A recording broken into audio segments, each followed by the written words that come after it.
ગુજરાતમાં હાડ થીજવતી ઠંડીથી લોકો ઠૂઠવાયા છે। ગુજરાત તરફ ફંટાયેલા બરફીલા પવનોના કારણે તાપમાનનો પારો ગગડ્યો છે। ઠંડા પવનોના કારણે વધુ ઠંડીનો અનુભવ લોકોને થઈ રહ્યો છે।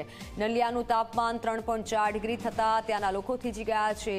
નર્મદામાં 5.2, રાજકોટમાં 7.3 ડિગ્રી તાપમાન નોંધાયું છે, જ્યારે દાહોદમાં 8 અને ડીસામાં 8.8 ડિગ્રી તાપમાન નોંધાયું। તો ગાંધીનગર અને ભુજમાં 9.2 ડિગ્રી તાપમાન નોંધાયું।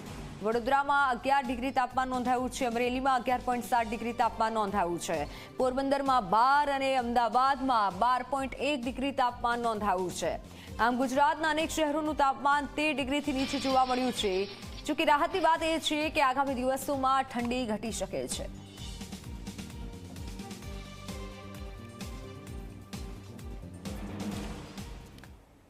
તો વાત હવે તિરુપતિમાં નાસભાગની।